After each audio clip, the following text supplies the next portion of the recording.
Okey, terima kasih kepada sahabat saya Muhammad Afif. Seterusnya, saya akan membincangkan tentang cabaran pembentukan akhlak di era globalisasi dan revolusi digital. Pertamanya, penyalahgunaan media sosial. Merujuk kepada penggunaan secara berlebihan sehingga menyebabkan ketagihan, pembaziran masa dan mengabaikan tanggungjawab harian seperti pelajaran dan hubungan sosial. Seterusnya, penyebaran berita palsu yang berlaku apabila maklumat yang tidak sahih dikongsi tanpa semakan sehingga boleh menimbulkan kekeliruan, salah faham dan perpecahan dalam masyarakat. Selain itu, buli cyber yang merupakan perbuatan menghina, mengugut atau memalukan individu di platform digital yang boleh memberikan kesan serius terhadap emosi dan kesihatan mental mangsa. Di samping itu, hedonisme iaitu gaya hidup yang terlalu mengejar keseronokan dan hiburan tanpa memikirkan batas agama dan nilai moral sehingga boleh merosakkan akhlak. Seterusnya, materialisme pula merujuk kepada sikap yang terlalu mementingkan harta benda dan kekayaan seperti ukuran kejayaan hidup sehingga mengabaikan nilai murni. Tambahan pula pengaruh budaya barat yang tidak selari dengan norma tempatan boleh menyebabkan generasi muda meniru gaya hidup yang kurang sesuai sehingga menghakis identiti dan jati diri. Akhirnya, kemerosotan nilai kekeluargaan berlaku apabila interaksi antara ahli keluarga berkurang akibat terlalu fokus kepada teknologi, sekaligus menjejaskan pembentukan sahsiah individu.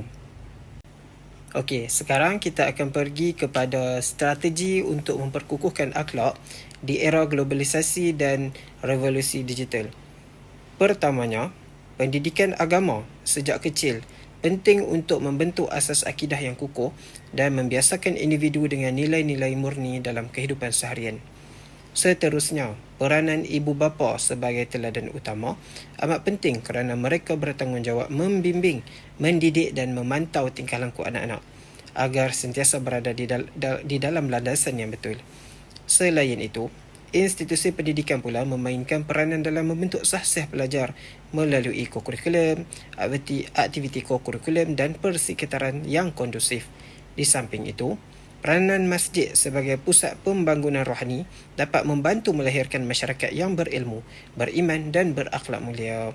Seterusnya, penggunaan media secara beretika perlu diamalkan dengan memastikan kandungan yang dihasilkan dan dikongsi memberi manfaat serta tidak melanggar nilai moral.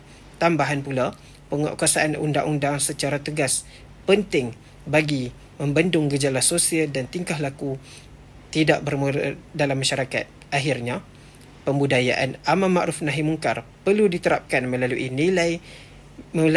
sikap saling menasihati secara hikmah agar dapat melahirkan masyarakat yang seimbang dan berakhlak tinggi. Okay, untuk slide seterusnya saya serahkan kepada sahabat saya seorang lagi yang bernama Muhammad Hasrul.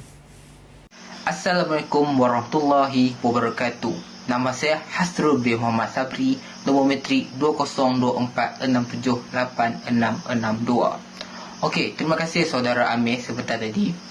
Okey, bila kita bercakap tentang pembinaan masyarakat yang baik, sebenarnya kita kena tanya satu soalan dahulu. Siapa contoh terbaik yang patut kita ikuti? Jawapannya sudah tentu Rasulullah sallallahu alaihi wasallam. Baginda bukan sahaja seorang pemimpin, tetapi juga seorang suami, bapa, sahabat dan juga ketua masyarakat yang mempunyai akhlak yang sangat mulia. Jadi, mari kita lihat beberapa akhlak utama Rasulullah sallallahu alaihi wasallam. Yang pertama ialah siddiq, iaitu sentiasa bercakap benar, jujur dalam setiap perkara. Pada zaman sekarang, orang yang jujur sangat dihargai kerana kejujuran dan akan melahirkan kepercayaan. Yang kedua adalah amanah. Rasulullah sentiasa menjaga setiap tanggungjawab yang diberikan, sama ada dalam keluarga, pekerjaan ataupun masyarakat. Sifat amanah menjadikan seseorang itu dihormati. Kalau setiap orang menjalankan amanah dengan baik, niscaya banyak masalah seperti rasuah, penipuan, penyalahgunaan kuasa dapat dibendung. Seterusnya ialah tabligh, iaitu menyampaikan kebenaran. Rasulullah SAW tidak pernah menyembunyikan kebenaran walaupun berdepan pelbagai cabaran. Dalam kehidupan kita, sifat ini boleh diamalkan dengan berkongsi ilmu yang bermanfaat dan menegur kesalahan dengan cara yang baik. Kemudian ialah fatonah, iaitu bijaksana. Rasulullah sentiasa berfikir sebelum membuat keputusan. Ini mengajar kita supaya tidak bertindak mengikut emosi, tetapi membuat keputusan berdasarkan ilmu dan pertimbangan yang matang. Selain itu, Rasulullah juga terkenal dengan sifat kasih sayang. Baginda menyayangi semua orang tanpa mengira bangsa, agama dan juga kedudukan. Malah, haiwan juga dilayan dengan penuh belas ihsan. Baginda juga seorang yang pemaaf. Walaupun pernah disakiti dan dihina, baginda memilih untuk memaafkan. Sikap ini sebenarnya mampu mengeratkan hubungan sesama manusia dan mengelakkan permusuhan yang berpanjangan. Seterusnya ialah sifat adil. Rasulullah berlaku adil kepada semua orang tanpa memilih kasih. Keadilan inilah yang patut menjadi asas kepada keamanan dalam sesebuah masyarakat. Dan akhir sekali ialah tawaduk, iaitu merendah diri. Walaupun mempunyai kedudukan yang sangat tinggi, Rasulullah tidak pernah bersikap sombong. Baginda sentiasa menghormati orang lain dan hidup dalam penuh kesederhanaan. Jadi, persoalannya, apakah yang akan berlaku jika kita semua benar-benar mengamalkan akhlak seperti yang ditunjukkan oleh Rasulullah SAW? Jadi, saya akan terangkan di slide yang seterusnya. Apabila akhlak Islam diamalkan, kesannya bukan terhadap diri sendiri, malah turut dirasai oleh masyarakat dan juga negara. Pertama, kepada individu, seseorang yang berakhlak baik akan menjadi seorang yang berintegriti, jujur dan amanah. Orang lain akan lebih mudah mempercayainya, sama ada di tempat kerja, perniagaan maupun kehidupan seharian.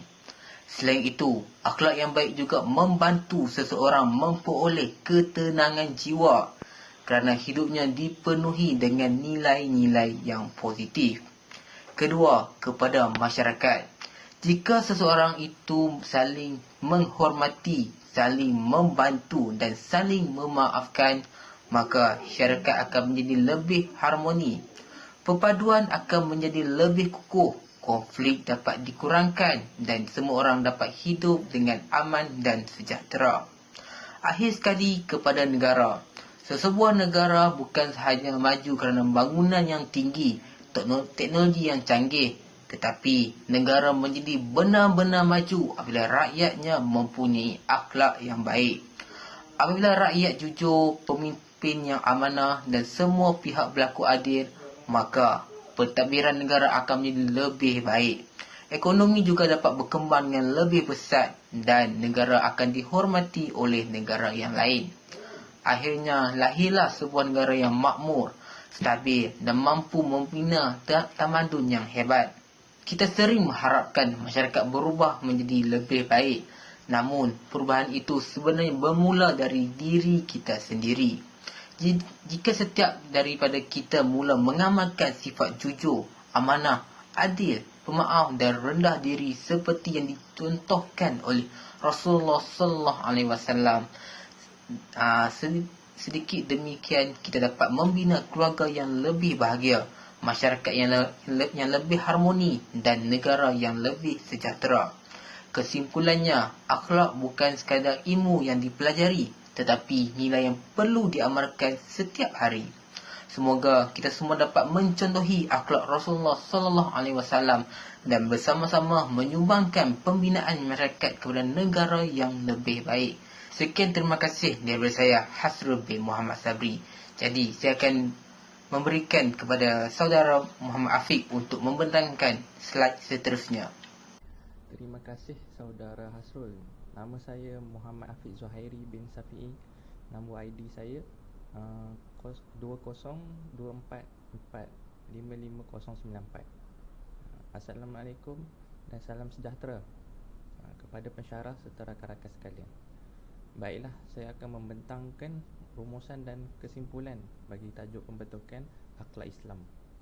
Pertama, akhlak merupakan teras kehidupan seorang Muslim kerana ia menjadi panduan dalam setiap tingkah laku dan keputusan yang diambil. Kedua, pembentukan akhlak bermula daripada individu. Setiap insan perlu mendidik diri dengan nilai-nilai murni sebelum dapat memberi pengaruh yang baik kepada orang lain. Ketiga, masyarakat yang beretika dapat dibentuk melalui penghayatan ajaran Islam. Apabila nilai-nilai Islam diamalkan dalam kehidupan seharian, ia akan melahirkan masyarakat yang saling menghormati, bertanggungjawab dan hidup dalam keharmonian. Selain itu, pembentukan masyarakat yang berakhlak bukan hanya tanggungjawab individu, tetapi turut melibatkan ibu bapa, institusi pendidikan, masyarakat dan pihak kerajaan. Akhir sekali, akhlak yang mulia menjadi asas kepada kesejahteraan di dunia dan juga kebahagiaan di akhirat. Oleh itu, kita hendaklah sentiasa berusaha memperbaiki akhlak agar menjadi insan yang lebih baik. Seterusnya, saya akan menerangkan pengajaran yang dapat kita ambil daripada pembentukan akhlak Islam. Pertama, akhlak perlu diamalkan secara konsisten dalam setiap aspek kehidupan, sama ada di rumah, di tempat belajar, di tempat kerja maupun ketika berinteraksi di media sosial. Kedua, setiap individu bertanggungjawab menjadi contoh yang baik kepada orang lain. Akhlak yang baik bukan sahaja memberi manfaat kepada diri sendiri, malah mampu memberi inspirasi kepada masyarakat. Ketiga, kemajuan teknologi perlu diseimbangkan dengan nilai akhlak supaya teknologi digunakan untuk perkara yang memberi manfaat dan tidak membawa kepada kemudaratan. Keempat, akhlak mulia merupakan kunci kejayaan di dunia serta kebahagiaan di akhirat. Ilmu dan kejayaan akan menjadi lebih bermakna apabila disertai dengan akhlak yang baik. Akhir sekali, generasi yang berakhlak mulia akan melahirkan masyarakat madani yang sejahtera, harmoni dan berdaya saing. Oleh itu, pembentukan akhlak perlu diterapkan sejak kecil agar dapat membina masa depan yang lebih baik untuk agama, bangsa dan negara. Sekian daripada kami. Terima kasih.